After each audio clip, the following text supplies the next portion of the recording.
cat in the wall, eh? Okay, now you're talking my language. You have a drunk Bailey's from a shoe? All right, welcome into the View from C-Deck. A very happy View from C-Deck, especially with my man, the Direwolf, who was in the stadium Saturday as the Buckeyes took down number 1 Texas, completing a run that may never be repeated of 5 straight wins against top 5 teams in the AP poll. Direwolf, you're there screaming your head off on Saturday. Tell me about the atmosphere. Put me in the shoe. Oh, man, it was amazing. I mean, my head hurt after that game, and it wasn't just because of the drinking. It was the screaming and just how loud everybody was. I mean, I was at the Tennessee game, and I still think that was probably the best atmosphere just because just where we were in the season and what that meant. But that one was a little different because we got on them early, and then it was like kind of mockery, like it wasn't as big of a deal to stop them on 3rd down. But this was super loud start to finish, like the entire game. It was just amazing. And I think we actually made a difference. Yes. The one new tradition that I like is the helmet sticker thing. They keep track of how many times the fans create a false start or force them to take a timeout, or maybe any pre-snap penalty.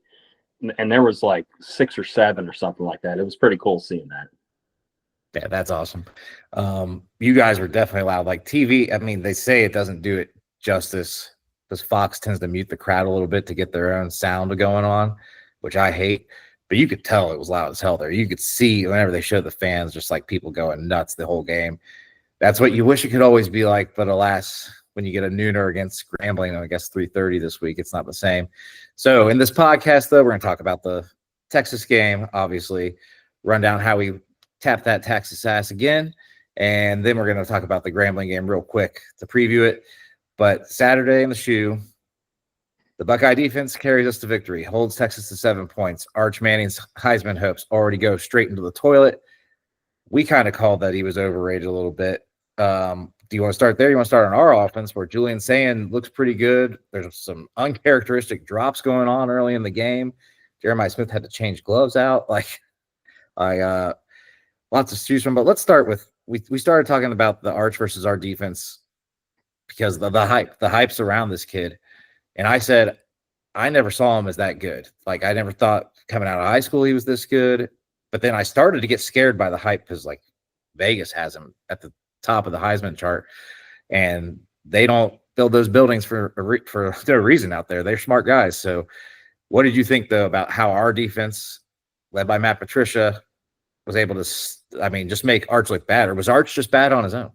It was definitely a little bit of both, but like you said, I think you're kind of not dumb, but a little silly to not, if you're surprised by how that went for him, you're not really paying attention because he has 2 starts against crappy defenses, and they were both at home. Yeah. He's never played on the road. And I mean, it's not literally the hardest place to play, but it's probably top 5. And reigning national champs, and all we've been hearing is all this hype all off season.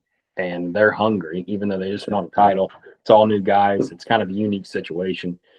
I mean, we both thought, I said hit the under all day long, and that hit easily. So it's basically exactly how I expected it to go. And Sayin outplayed Arch for sure. His balls were looking a lot smoother. I mean, Smith, did he even have 2 drops all season last year? He dropped the very first ball he ever got thrown, and then never again. And then he has 2 in the first game. That's crazy. If we don't have those 2 drops it was Smith, Claire, and I don't know if it's technically a drop, but he threw a dime to Ennis that Ennis didn't haul in right by the sideline. So if all 4 of those get caught, he's like at 80%. Yeah, that Ennis one would have been a hell of a catch, though. That was a hard angle, and he was covered pretty well. It was a dime, though. Going back to Arch first versus our defense, he just missed guys. And like you said about the under, I had the over because I said he was overrated, but I didn't think he would just straight up be missing guys. And I thought with the talent on both teams, big plays will be made. And I think Arch is just looking the way he did totally changed how we called the game. We were just like, we were going to be conservative to begin with, but eventually, like if they start scoring, you have to open it up some. And that's when I think we could have scored more had we opened it up more. But he's just missing, and we're like, we don't have to open it up. He's not going to torch us. Now, he played better in the fourth quarter. Like, if we want to go our defense as a whole, and I see a lot of people being like, oh, we're the number one defense again. Easy. The second half was not good. The amount of yards we gave up running was not good. Did we give up over 100? We gave 166 yards rushing on Saturday. I don't think we gave that up all year last year, did we? Maybe against Michigan, just because they ran the ball like 40 times. We might not have.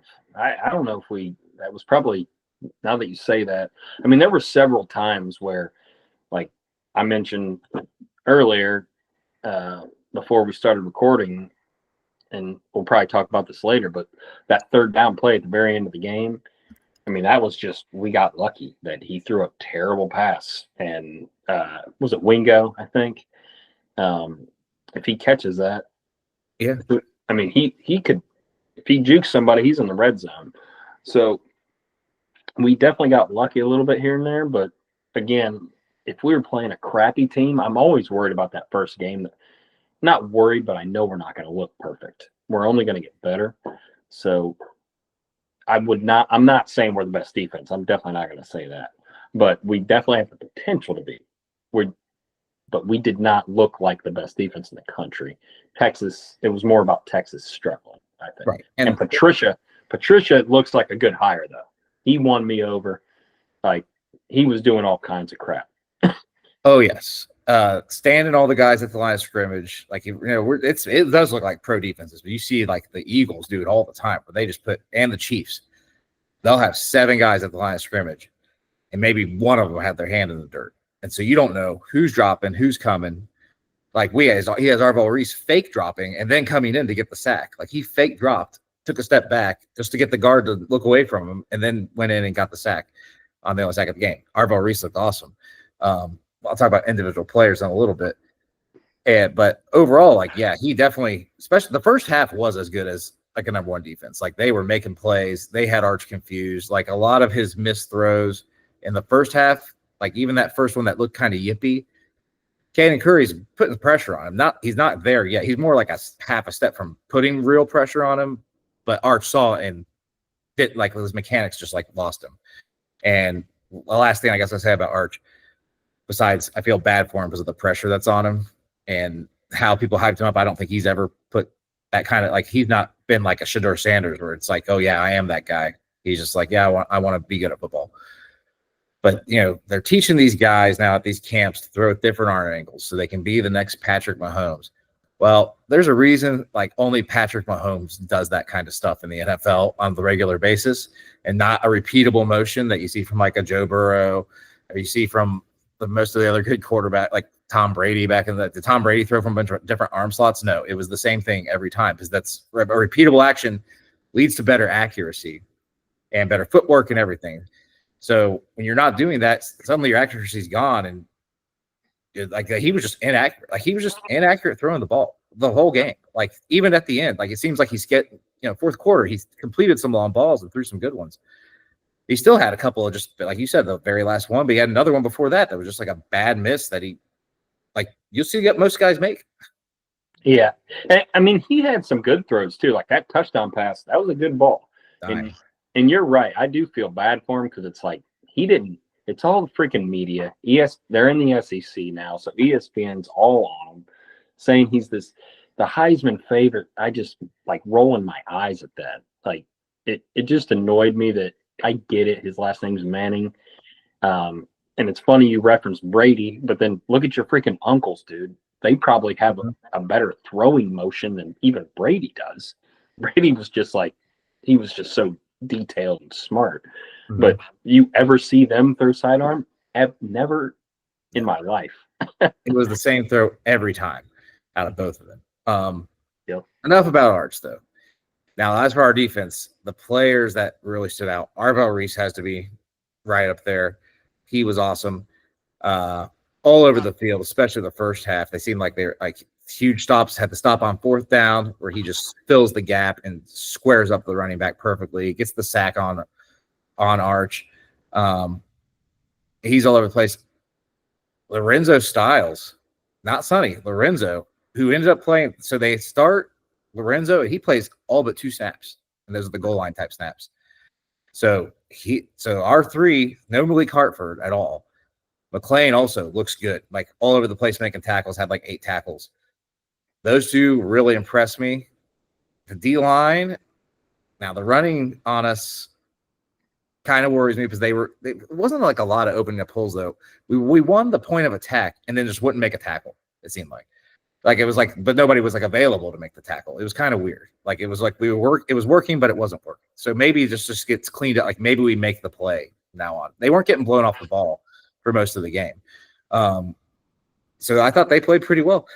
They didn't get a lot of pressure though, and without blitzing. I mean, that's the only sack of the game. I thought Texas's O-line was a lot better though than I thought they'd be, or maybe we were worse. And Kenyatta gets hurt in the third quarter. Yeah, Kenyatta Jackson gets hurt, who's on paper our best pass rusher, maybe besides him or Bo Atkinson. I thought Bo had a nice game too in his limited snaps, but didn't see a ton of guys get in the back 7 or back 6 or however you want to call it now. Devin Sanchez gets in a few plays in dime packages. Got burnt. Yep, got burnt. That's going to happen, though, and playing that kind of team in the first week. Yeah, tough to see that. But it's a good learning experience for them. That's the biggest thing, though. They have a ton to learn. They perform well enough. They get 4 stops on 4th down, another two goal line stand, or 2 inside the 10-yard line stands, 1 goal line stand yet again. Don't go up the middle against Caleb McDonald is what we've learned over the past couple of years, right? Yeah, that was what I was going to say.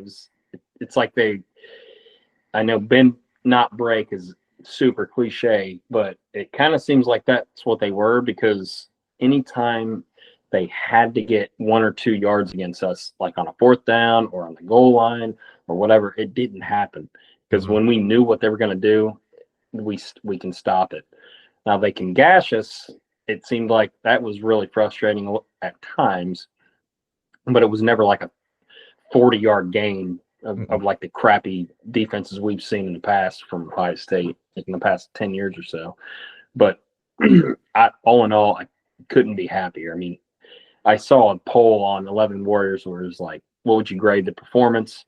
It's like, how can you not give it an A when you beat the number 1 team as the first game? But I put a B though, just because the offense. I wish we got Jeremiah the ball a little bit more. I mean, we targeted him like 10 times. He dropped twice. He got a lot of penalties called against him. I think 2 at least, actually. So the other guy you didn't mention was Igbinosun. I was so proud of him to not get any PIs, man, and he led the team in tackles. Yep, no PIs, great in run support. Great game by him. Our secondary, Jermaine Matthews, had a great game. Here's one last thing about the defense. They turned their heads to look for the ball finally. Now, here's the thing, though. Ironic, because it leads to the interception. It's also the main reason they scored that touchdown. He turned his head and lost it at the last second. If he doesn't, he probably gets in the way and blocks the ball if he just plays the receiver's hands. So that's why they do it. That's why coaches don't want the guys looking back. It's like the kind of coach. So if you look back for the ball, you lose the man sometimes. And then if your head's around too late, you catch the ball as it's going by you, like it did to Jermaine and the touchdown.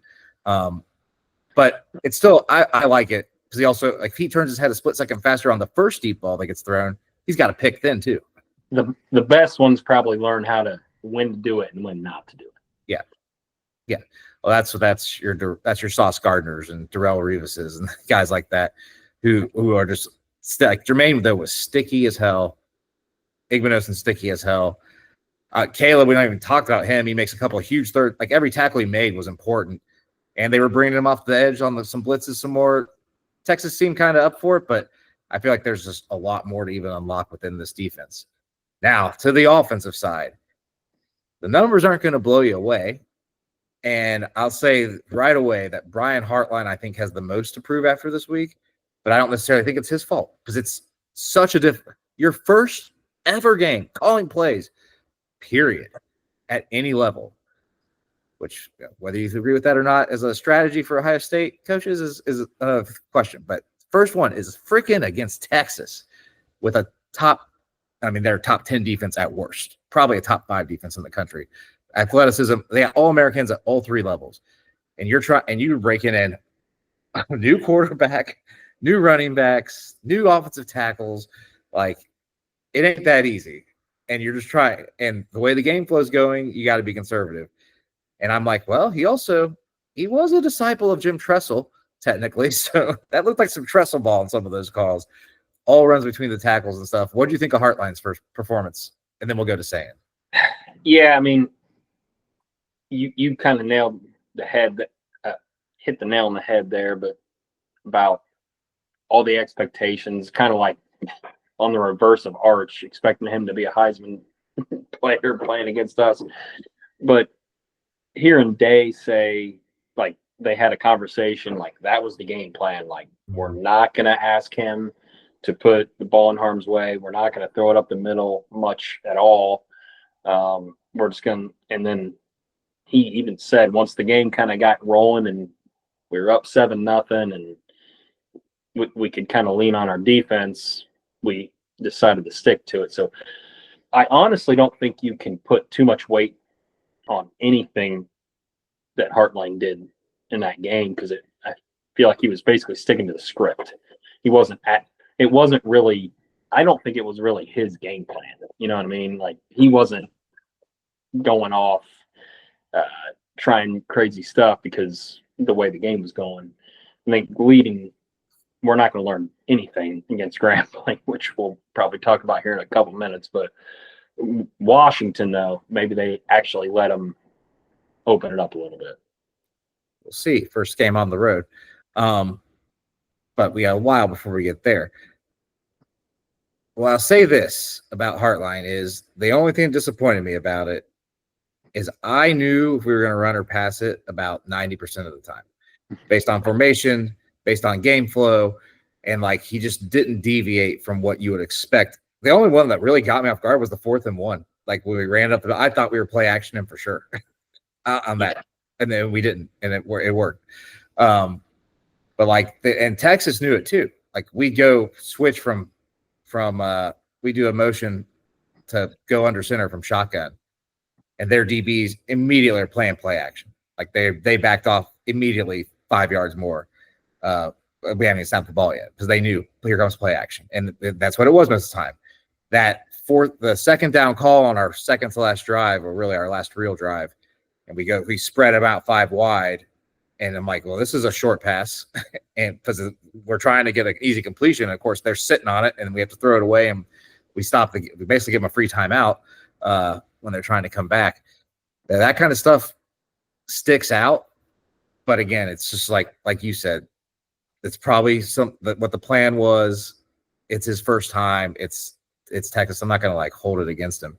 There's something like I want to see improve more is like, what I thought won us the national championship, that whole run, was Brian Kelly had everybody guessing on what was not Brian Kelly, Chip Kelly had everybody guessing on what was coming next. Nobody knew, from formations to blocking schemes, everything. It looked like a run, it was a pass. It looked like a pass, it was a run. Like, people were totally off guard, off balance, and all these great defenses just got torched by us on the way to the title. Besides maybe Texas, though. That game was not like an offensive domination, but that's just something I want to see improvement in the most from this team. Now, some of that could be, every run was pretty much between the tackles. Like, we were not attacking the edge at all. Part of that was supposed to be, I think, because the screen game was supposed to be the extension, and then Jeremiah drops the first 2 screens of the game. No, he caught the second one, drops the third one. So 2 of the first 3 screens he drops. Maybe that changes things too. Jeremiah, tough game. They miss him on the 4th down play action, but I understand why Sayin didn't throw that after a whole week of don't turn the ball over, don't take a risk. And Claire drops it too. Like, so what do you think that affected things? Jeremiah dropping balls early? I didn't even know about the missed 4th down until I rewatched it on TV.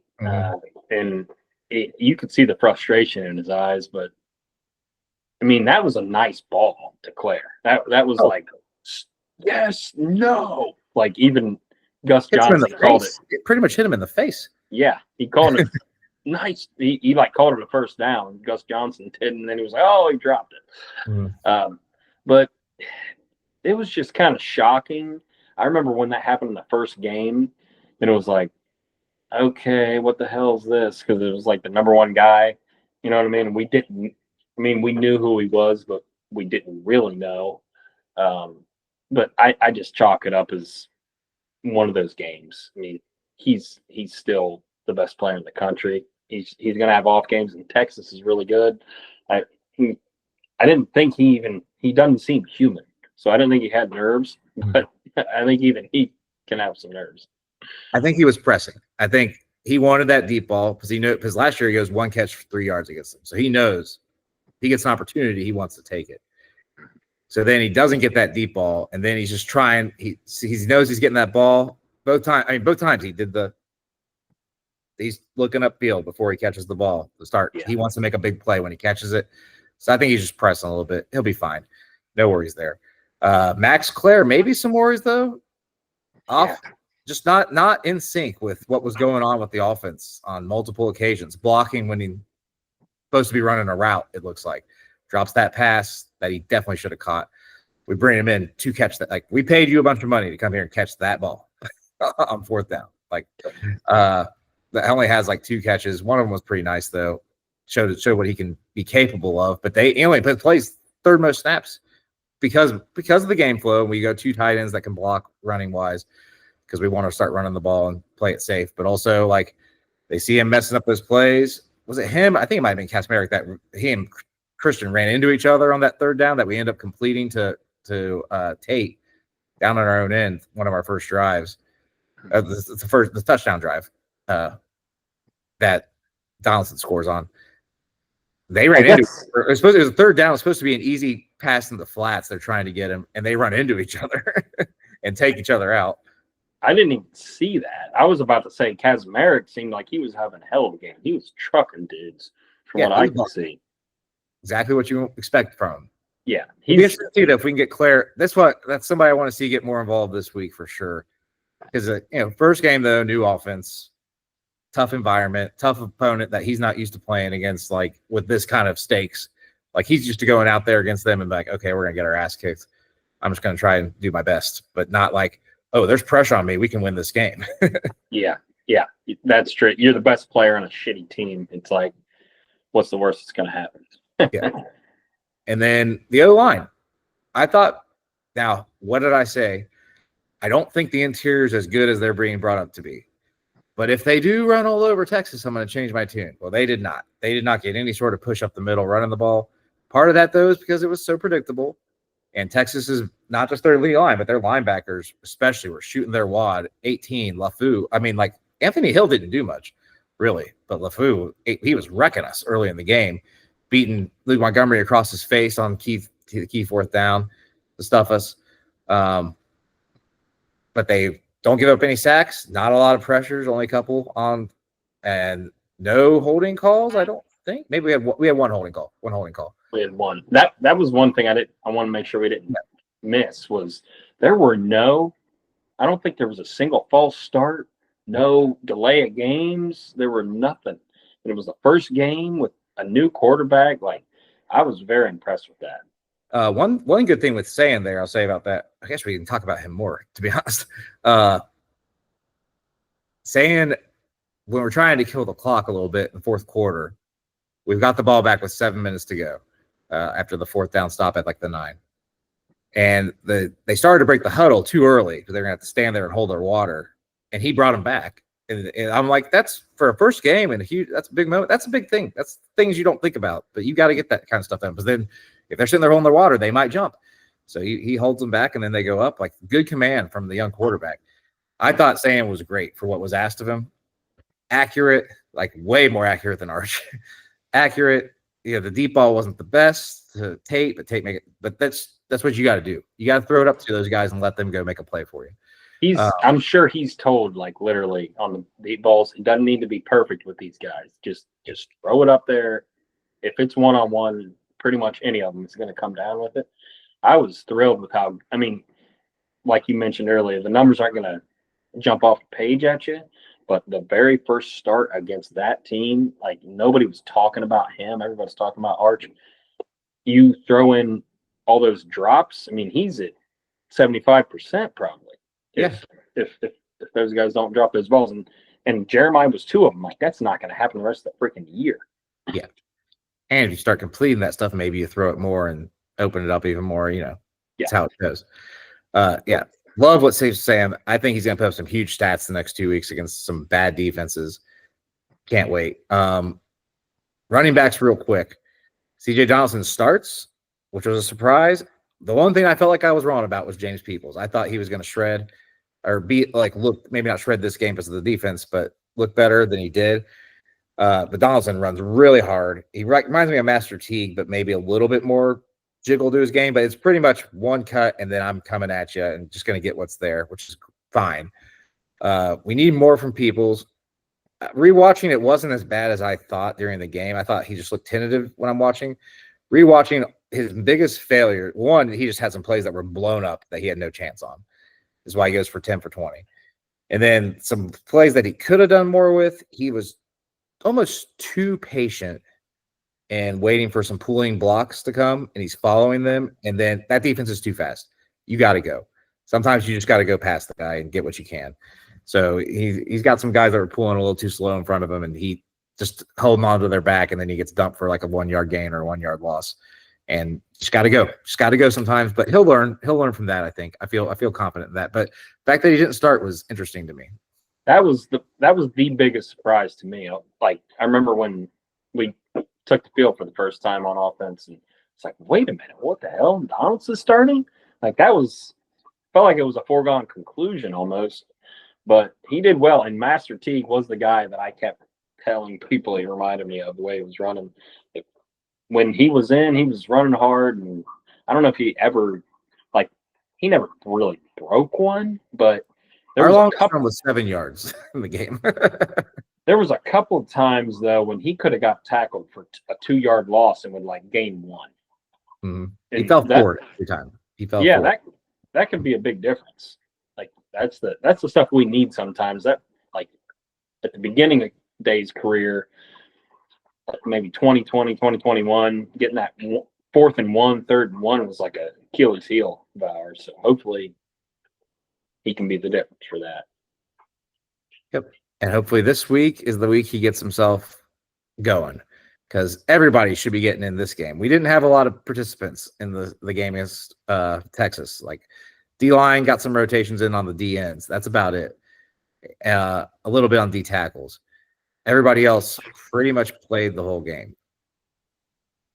This week will not be the case. Grambling comes into town. There's not even a line yet. So we're going to just make our own line up in a little bit here for this game. They are FCS. They are a maybe middling FCS team. They were really bad 2 years ago, and we're just getting wrecked by everybody, including a 72-10 loss against LSU, the most comparable team they've played in the last 2 years to us. They did just win 55-7 in their opener against an NAIA team. So they basically played like 2 divisions down from themselves to try and get an easy win. You can't take much from their stats from that game. I don't know much about their players because they're FCS. I don't really care. What do you want to see this week, Direwolf? At 3:30 on Big Ten Network. It'd be nice to get a shutout, but I swear every one of these games, there's some weird squirrely touchdown that ends up happening. So shutout would be nice. I want to see Day get out of his – we've talked about it before, how something works and he stays with it, blah, blah, blah. Get the freaking starters out at halftime. But I know it's not going to happen. Like we could be up 49-0, and he'd probably just start the third quarter. Did do that against Michigan State a couple of years ago. Yeah. Yep. So if I had to put a spread on it, I'm saying about 50. It's about what I'm thinking. So like 49-0 would probably be about the spread that I'm hoping for. 52. We didn't see a single field goal attempt in the last game, so get some practice there. We can talk about that too. More strategy. if Texas kicks field goals on those two, suddenly that last drive becomes very, very interesting. That's a good point. Yeah. When the only time I worried in the entire game was basically right after that big play when they were right around midfield. But then in the back of my mind, I'm like, they're probably not going to go for two. So worst case scenario, we go to overtime. But if there were field goals, but yeah, what I hope to see, maybe Keenholz get in third quarter for sure. Don't screw around and play guys longer than we need to. There's certain position groups that we cannot afford an injury on. We didn't even talk about Caden McDonald. Hopefully he's fine, CIA day or whatever they call him, not telling us anything. Kenyatta Jackson. Or Kenyatta Jackson, sorry, yeah. Basically saying it's not long term. Well, what the hell does that mean? But just don't. It doesn't mean anything. From days previous experience, it doesn't mean anything. He said that about Jackson Smith and Jigba. So exactly. I don't know, just no injuries. Don't screw around. Play your backups as early as you can. That's what I want to say. Yeah, I don't expect to see Kenyatta at all this week. Let him. We can save him until Washington for all I care. We're deep at DN too. We played a lot of guys, and Logan George, who one of our big transfers, didn't even get in. Didn't play a snap. Yeah, defensively, just keep growing, more of the same. Get more guys in the game this time, just to get experience. Let's get Devin Sanchez some more reps.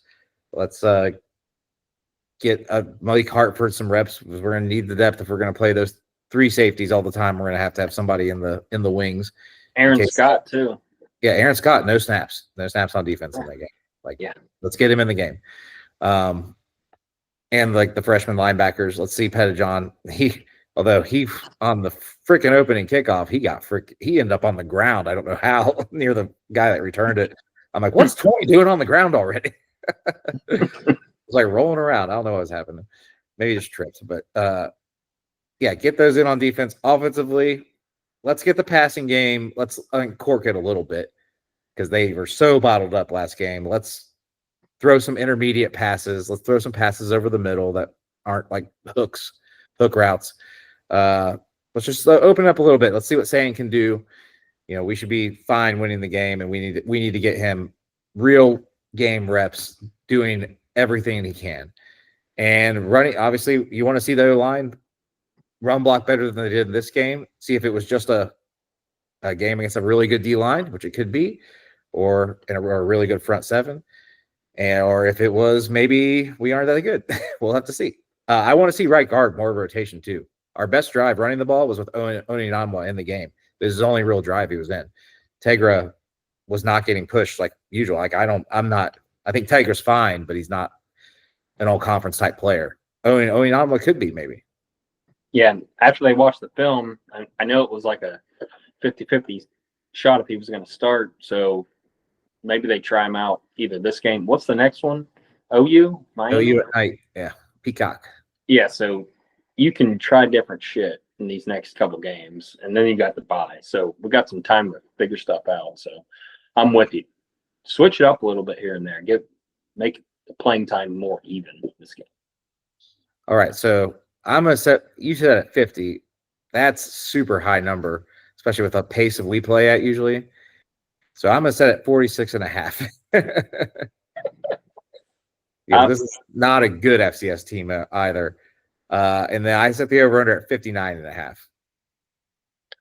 I'm going to say it's 52-7.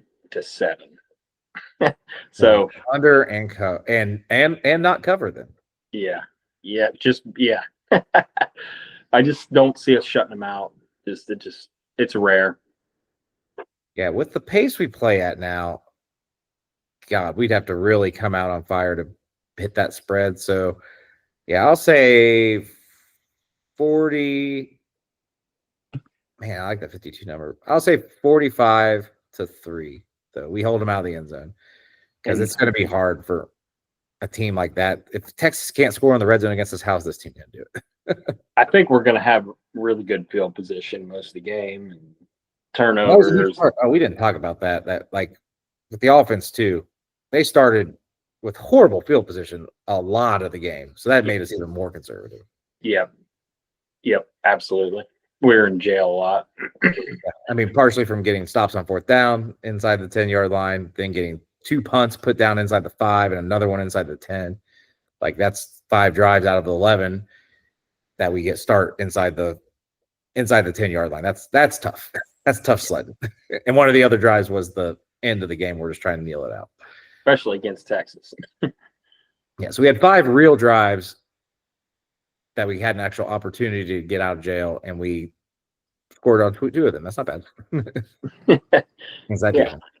We get 10 or 11 usually. Yeah, but hey, great way to start the season, though. What all the complaints we have, you can't complain that we get a win against the number 1 team in the country. This 5-game streak, it's the fun thing about this playoff is you can put these kind of streaks together now. And so we beat Texas twice, Notre Dame, Oregon, Tennessee in a 5-game stretch. That's a good decade for 99% of the teams in college football. Yeah, and we could follow it up with a number 2 Penn State. Right, and we beat Penn State not that long ago too. Like, well, I'm saying this season if we win. Oh yeah. 1 versus 2 is maybe I don't know. Maybe LSU jumps in there, but it could very easily be 1 versus 2. Penn State has one tough game before us. I can't remember. Oregon. Yeah.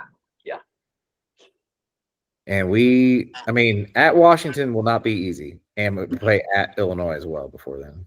Yeah. Not the easiest, but we should be undefeated going into Happy Valley. Should be. Yep. Especially the way we look this weekend, I'd be surprised if we're not. Well, they're home, not at Happy Valley. Sorry, here, you're right. Yeah. So much road action before then got me off. All right. But that'll do it for this episode. Like, subscribe, comment, tell us what you thought about Arch sucking, if you think it's real or not. I know a lot of people are saying we'll see this team again. Maybe, maybe not. Their schedule is not the hardest, but it's not the easiest either. With that loss, that's the big thing about these games too. For us, it almost cinched a playoff berth. We're going to have to really, really fall on our face the rest of the season to not make it. Texas, though, 2 more losses. They play at Florida, at Georgia, and home against A&M, and I think they have another top 25, like a lower-ranked top 25 team at home. Ole Miss, maybe. Like, these are games they should be able to – those games they should be able to handle, but you never know. Just one trip up, like lose at Georgia, and then one trip up in those other games, and suddenly you're 9-3 and hoping. The thing is, the way the CFP is the good loss, if we keep doing what we think we're going to, and then say we're literally undefeated, they have the best loss in the country, essentially. So, they still can't lose 3 games. We haven't seen that before. It is only the second year in the 12 team. So I think it is going to happen eventually. Oh, for sure. 3 losses will get in at some point. Yeah, and losing to the only undefeated team in the country potentially is a good way to start the first 3-loss team. So I'm not counting them out.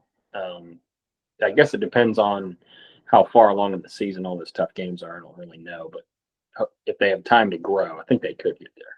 Yeah. All right, but yeah, that'll do it for this podcast. We will see you all next time. Hey guys! Oh, big gulps, huh? All right. Well, see you later.